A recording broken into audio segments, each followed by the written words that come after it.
Hi guys, ನಮಸ್ತೆ. Tech news episode 1097ಗೆ ಎಲ್ಲರಿಗೂ ಕೂಡ ಸ್ವಾಗತ. ಇವತ್ತಿನ ಟೆಕ್ ನ್ಯೂಸ್ ಸ್ಟಾರ್ಟ್ ಮಾಡೋದಕ್ಕಿಂತ ಮುಂಚೆ ಇದುವರೆಗೂ ನೀವೇನಾದರೂ ನಮ್ಮ ಚಾನಲ್ಗೆ ಸಬ್ಸ್ಕ್ರೈಬ್ ಮಾಡ್ಕೊಂಡಿಲ್ಲ ಅಂದ್ರೆ ಕೆಳಗಡೆ ಸಬ್ಸ್ಕ್ರೈಬ್ ಬಟನ್ ಇರುತ್ತೆ, ಸಬ್ಸ್ಕ್ರೈಬ್ ಮಾಡ್ಕೊಳ್ಳಿ. ಈ ವಿಡಿಯೋ ನಿಮಗೆ ಇಷ್ಟ ಆಯ್ತು ಅಂದ್ರೆ ಲೈಕ್ ಮಾಡೋದನ್ನ ಮಾತ್ರ ಮರಿಬೇಡಿ.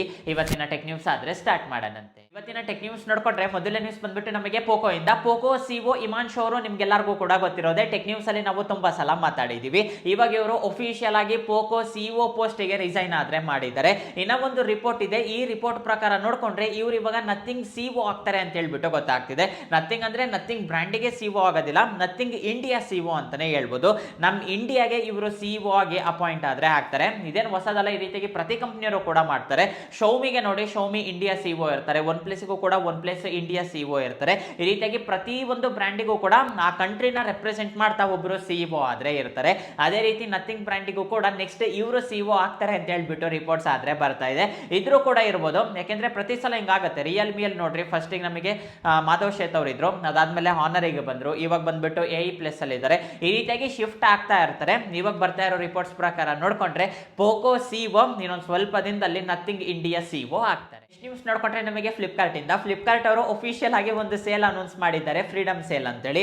ಈ ಒಂದು ಸೇಲ್ ನಿಮಗೆ ಆಗಸ್ಟ್ 1ನೇ ತಾರೀಕಿಂದ ಸ್ಟಾರ್ಟ್ ಆಗುತ್ತೆ. ಯಾವಾಗ ಮುಗಿಯುತ್ತೆ ಅಂತ ಗೊತ್ತಿಲ್ಲ, ಆಗಸ್ಟ್ 1ನೇ ತಾರೀಕಿಂದ ಸ್ಟಾರ್ಟ್ ಆಗ್ತಿದೆ.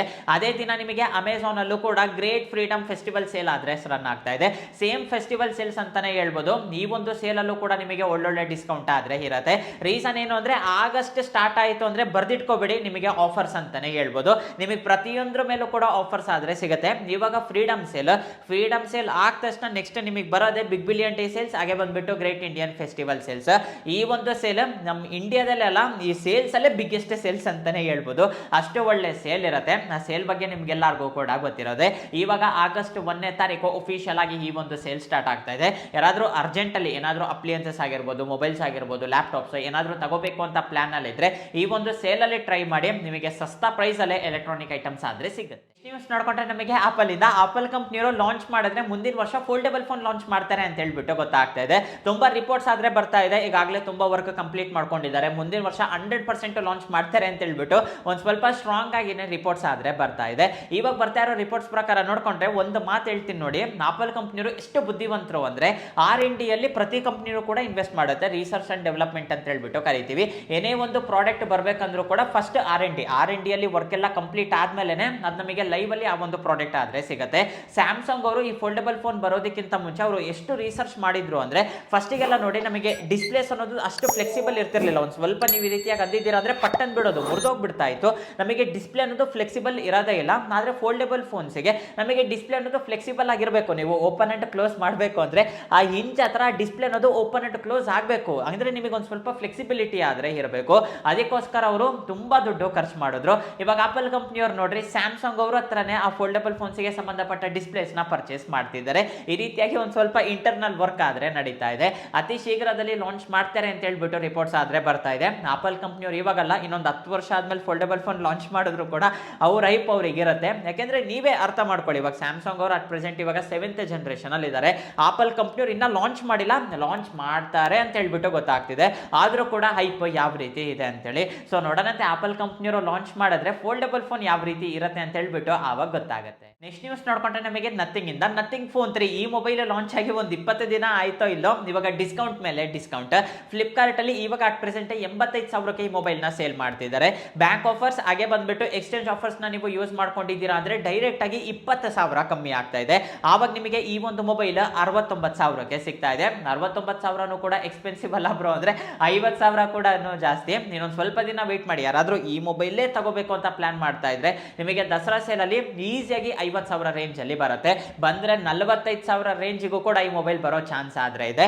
ಆ ಪ್ರೈಸಿಗೆ ಬಂತು ಅಂದ್ರೆ ನೀವು ಒಂದ್ಸಲ ಟ್ರೈ ಮಾಡ್ಬೋದು. ಯಾಕೆಂದ್ರೆ ಒಂದ್ ಸ್ವಲ್ಪ ಯೂನಿಕ್ ಫೀಚರ್ಸ್ ಇರುತ್ತಲ್ಲ, ಅದಕ್ಕೋಸ್ಕರ ಆದ್ರೂ ನಾವು ಒಂದ್ ಸ್ವಲ್ಪ ದುಡ್ಡು ಕೊಡ್ಬೇಕಾಗತ್ತೆ.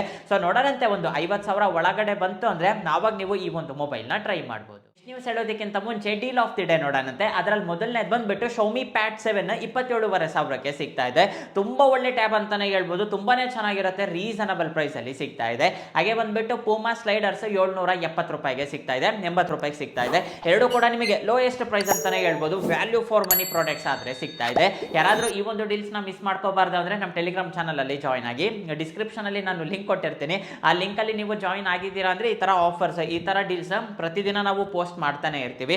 ಅಷ್ಟರಲ್ಲಿ ನಿಮಗೆ ಯಾವ್ದು ತುಂಬಾ ಇಂಟ್ರೆಸ್ಟಿಂಗ್ ಆಗಿ ಅನ್ಸುತ್ತೋ ಅದನ್ನ ನೀವು ಆರಾಮಾಗಿ ತಗೊಳ್ಳಿ. ಇನ್ನ ನೀವೇನಾದ್ರೂ ಜಾಯ್ನ್ ಆಗಿಲ್ಲ ಅಂದ್ರೆ ಆದಷ್ಟು ಬೇಗ ಜಾಯ್ನ್ ಆಗಿ. ನ್ಯೂಸ್ ನೋಡ್ಕೊಂಡ್ರೆ ನಮಗೆ ರಿಯಲ್ಮಿ ಕಂಪ್ನಿಯವರು ನಮ್ಮ ಇಂಡಿಯಾದಲ್ಲಿ ರಿಯಲ್ಮಿ 15 ಸೀರೀಸ್ ನ ಲಾಂಚ್ ಮಾಡಿದ್ದಾರೆ. ಎರಡು ಮೊಬೈಲ್ಸ್ ನ ಲಾಂಚ್ ಮಾಡಿದ್ದಾರೆ, ರಿಯಲ್ಮಿ 15 ಹಾಗೆ ಬಂದ್ಬಿಟ್ಟು 15 Pro ಅಂತೇಳಿ. ರಿಯಲ್ಮಿ 15 Pro Plus ಬರಲ್ಲ, ಈ 15 Pro Plus ಅಲ್ಲಿ ಏನೇನಿದೆಯೋ ಅದನ್ನೆಲ್ಲನೂ ಕೂಡ ನಾವು ಪ್ರೋ ಅಲ್ಲೇ ಆಡ್ ಮಾಡಿದೀವಿ ಅಂತ ಹೇಳ್ಬಿಟ್ಟು ಹೇಳ್ತಿದ್ದಾರೆ. ಈ ಮೊಬೈಲ್ ಸ್ಪೆಸಿಫಿಕೇಶನ್ಸ್ ನೋಡೋದಾದ್ರೆ ಮೇಜರ್ ಚೇಂಜಸ್ ಏನು ಇರೋದಿಲ್ಲ, ಕ್ಯಾಮ್ರಾ ಹಾಗೆ ಬಂದ್ಬಿಟ್ಟು ಪ್ರೊಸೆಸರ್ ಚೇಂಜ್ ಆಗುತ್ತೆ.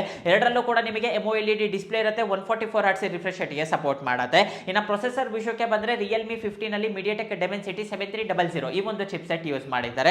ಅದೇ 15 Pro ಅಲ್ಲಿ ನೋಡ್ಕೊಂಡ್ರೆ ನಿಮಗೆ Snapdragon 7 Gen 4 ಈ ಒಂದು ಪ್ರೊಸೆಸರ್ ನ ಯೂಸ್ ಮಾಡಿದ್ದಾರೆ. ಇನ್ನು ಕ್ಯಾಮ್ರಾ ವಿಷಯಕ್ಕೆ ಬಂದ್ರೆ ಮೇನ್ ಕ್ಯಾಮ್ರಾ 50 ಮೆಗಾ ಪಿಕ್ಸೆಲ್ ಇರುತ್ತೆ, secondary camera 8 mega pixel wide angle sensor. Pro ಅಲ್ಲಿ ನಿಮಗೆ ಸೆಕೆಂಡರಿ ಕ್ಯಾಮ್ರಾನು ಕೂಡ 50 ಮೆಗಾ ಪಿಕ್ಸೆಲ್ ಇರುತ್ತೆ, ಅಲ್ಟ್ರಾ ವೈಡ್ ಆಂಗಲ್ ಸೆನ್ಸರ್. ಎರಡರಲ್ಲೂ ಕೂಡ ನಿಮಗೆ ಫ್ರಂಟ್ ಕ್ಯಾಮ್ರಾ 50 ಮೆಗಾ ಪಿಕ್ಸೆಲ್ ಇರುತ್ತೆ, 7000 mAh ಬ್ಯಾಟರಿ ಇರುತ್ತೆ, 80 ವಾಟ್ ಫಾಸ್ಟ್ ಚಾರ್ಜಿಂಗ್ ಗೆ ಸಪೋರ್ಟ್ ಮಾಡುತ್ತೆ. ಓವರ್ ಆಲ್ ಆಗಿ ಸ್ಪೆಸಿಫಿಕೇಶನ್ ಡಿಸೈನ್ ಆಲ್ಮೋಸ್ಟ್ ಸೇಮ್ ಇರುತ್ತೆ, ಸಣ್ಣ ಪುಟ್ಟ ಚೇಂಜಸ್ ಮಾಡಿಬಿಟ್ಟು ಈ ಒಂದು ಮೊಬೈಲ್ಸ್ ನ ಲಾಂಚ್ ಮಾಡಿದ್ದಾರೆ. ಇನ್ನ ಪ್ರೈಸ್ ಕೇಳಿದ್ರೆ ಶಾಕ್ ಆಗ್ತೀರಾ, ಆ ಲೆವೆಲ್ ಅಲ್ಲಿ ಪ್ರೈಸ್ ಇಟ್ಟಿದ್ದಾರೆ. Realme 15 base variant 8GB 128GB 24,000 ಇಟ್ಟಿದ್ದಾರೆ, ಅಂದ್ರೆ ಆಕ್ಚುಯಲ್ ಪ್ರೈಸ್ 26,000. ನೀವು ಬ್ಯಾಂಕ್ ಆಫರ್ಸ್ ಎಲ್ಲ ಯೂಸ್ ಮಾಡ್ಕೊಂಡ್ರೆ 24,000 ಸಿಗುತ್ತೆ. ಅದೇ ರಿಯಲ್ಮಿ 15 Pro ಬಂದ್ಬಿಟ್ಟು ಬೇಸ್ ವೇರಿಯಂಟ್ 8GB 128GB 34,000 ಅಲ್ಲ 35,000 ಇಟ್ಟಿದ್ದಾರೆ. ನೀವು 3,000 ಕಮ್ಮಿ ಮಾಡ್ಕೊಂಡಿದ್ದೀರಾ ಅಂದ್ರೆ, ಬ್ಯಾಂಕ್ ಆಫರ್ ಯೂಸ್ ಮಾಡ್ಕೊಂಡಿದ್ದೀರಾ ಅಂದ್ರೆ 32,000 ಸಿಗುತ್ತೆ. ಮತ್ತೆ ಈ ಮೊಬೈಲ್ಸ್ ನ ತಗೋಬೋದಾ ಬ್ರೋ ಅಂದ್ರೆ, ಈ ಮೊಬೈಲ್ ಲಾಂಚ್ ಆಗಿದೆ ಅಂತಾನೆ ಮರ್ತ್ಬಿಡಿ, ಯಾಕೆಂದ್ರೆ ತುಂಬಾ ಕಾಸ್ಟ್ಲಿ ಆಯ್ತು. 20,000 ಒಳಗೆ ಲಾಂಚ್ ಆಗಬೇಕಾಗಿರೋ ಮೊಬೈಲ್ 24,000ಕ್ಕೆ ಲಾಂಚ್ ಮಾಡಿದ್ದಾರೆ. 30,000 ಒಳಗೆ 25,000 ರೇಂಜ್ ಅಲ್ಲಿ ಲಾಂಚ್ ಆಗಬೇಕಾಗಿರೋ ಮೊಬೈಲ್ 30,000 ದಾಟಿಸಿದ್ದಾರೆ.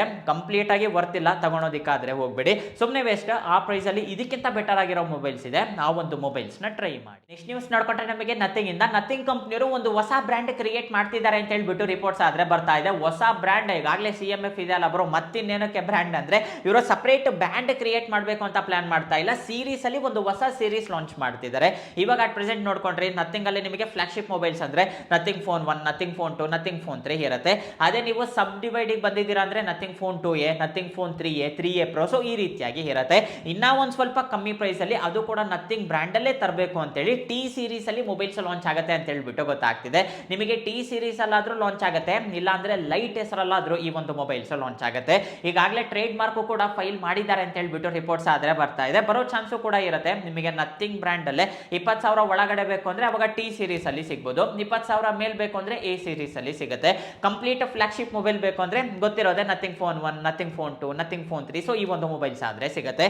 ಈ ರೀತಿಯಾಗಿ ಕ್ಯಾಟಗರಿ ಮಾಡಿಬಿಟ್ಟು ಮೊಬೈಲ್ಸ್ ಲಾಂಚ್ ಮಾಡ್ತಾರೆ ಅಂತ ಹೇಳ್ಬಿಟ್ಟು ಗೊತ್ತಾಗ್ತಿದೆ. ಈಗಾಗಲೇ ಒಂದು ಟ್ರೇಡ್ ಮಾರ್ಕ್ ಅಂತೂ ಫೈಲ್ ಮಾಡಿದ್ದಾರೆ, ಟಿ ಸೀರೀಸ್ ಅಲ್ಲಿ ಮೊಬೈಲ್ಸ್ ಬರುತ್ತೆ ಅಂತೇಳಿ. ಸೊ ನೋಡೋಣಂತೆ ಈ ಒಂದು ಮೊಬೈಲ್ಸ್ ನ ಯಾವಾಗ ಲಾಂಚ್ ಮಾಡ್ತಾರೆ ಅಂತ. ಇಷ್ಟೇ ಗೈಸ್ ಇವತ್ತು ನನಗೆ ಇಂಟ್ರೆಸ್ಟಿಂಗ್ ಅನ್ಸಿರೋ ಟೆಕ್ ನ್ಯೂಸ್. ಆದ್ರೆ ಈ ವಿಡಿಯೋ ನಿಮಗೆ ಇಷ್ಟ ಆಯ್ತು ಅನ್ಕೊಂತೀನಿ. ಈ ವಿಡಿಯೋ ನಿಮಗೆ ಇಷ್ಟ ಆಗಿದ್ರೆ ಲೈಕ್ ಮಾಡಿ, ಶೇರ್ ಮಾಡಿ, ಹಾಗೆ ಕೆಳಗಡೆ ಸಬ್ಸ್ಕ್ರೈಬ್ ಬಟನ್ ಇರುತ್ತೆ, ಸಬ್ಸ್ಕ್ರೈಬ್ ಮಾಡ್ಕೊಳೋದನ್ನ ಮಾತ್ರ ಮರಿಬೇಡಿ. ನೆಕ್ಸ್ಟ್ ವಿಡಿಯೋದಲ್ಲಿ ಮೀಟ್ ಆಗೋಣಂತೆ, ಅಲ್ಲಿವರೆಗೂ ಬಾಯ್ ಬಾಯ್.